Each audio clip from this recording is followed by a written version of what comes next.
Hello everyone, আসসালামু আলাইকুম রহমতুল্লাহি ওয়া বারাকাতুহু। আশা করি আল্লাহর রহমতে আপনারা সকলেই অনেক ভালো আছেন এবং আমার চ্যানেলের পক্ষ থেকে আপনাকে স্বাগতম। আজ আমি আপনাদের জন্য নিয়ে এসেছি অন্য একটি রেসিপি, তা হলো ডুমুর ভাজি। আমি আপনাদের আজকে শেখাবো কীভাবে ডুমুর রান্না বা ভাজি করতে হয়। আমি প্রথমে ডুমুরগুলোকে নিয়েছি, তারপরে ডুমুরগুলোকে কাটবো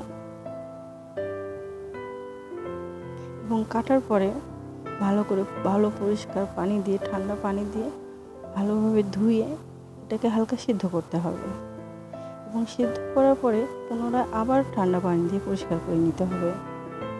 আমি ডুমুরগুলোকে সিদ্ধ করে পরিষ্কার করে নিয়েছি। এগুলো পর্যাপ্ত পরিমাণ মশলা অ্যাড করেছি।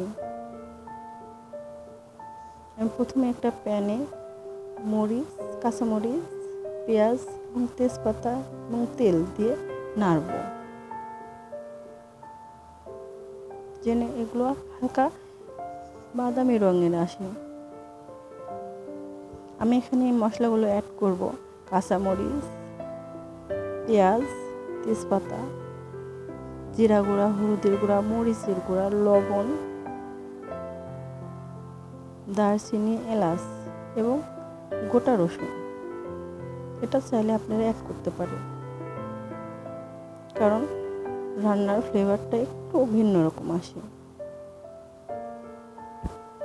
এখানে আমি প্রথমে মশলাগুলো নিয়ে কষাচ্ছি। মশলাগুলোকে ভালোভাবে কষাতে হবে। এবার আমি ডুমুরগুলোকে দিয়ে এটাকে ভালোভাবে নাড়ব, যেন মশলা আর ডুমুরটা মিশে যায়, ডুমুরের মধ্যে মশলাগুলো অ্যাড হয়ে যায়। এটাকে ভালোভাবে নাড়তে হবে।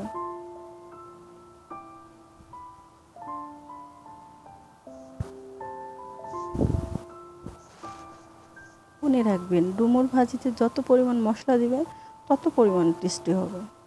মশলার উপর অনেকটা টেস্ট নির্ভর করে। আমি এখানে কিছু পানি অ্যাড করে দিয়েছি, হালকা পানি, বেশি না, যেন ডুমুরগুলো সিদ্ধ হয়। পূর্বে যেহেতু একটু হালকা সিদ্ধ করে নিয়েছিলাম, সেহেতু এখন একটু পানিটা কম দিতে হবে। আমি ডুমুরগুলোকে নাড়ছি।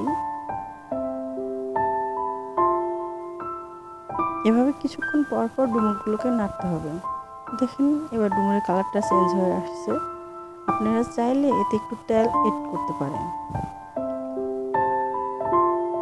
হয়ে গেছে আমার ডুমুর ভাজি। এবার আমি পরিবেশন করে দিয়েছি। দেখেন কত সুন্দর একটা কালার এসেছে।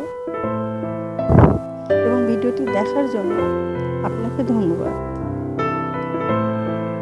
আপনি যদি আমার চ্যানেলে নতুন হয়ে থাকেন, তাহলে প্লিজ আমার চ্যানেলটা সাবস্ক্রাইব করবেন এবং লাইক করবেন এবং শেয়ার করবেন।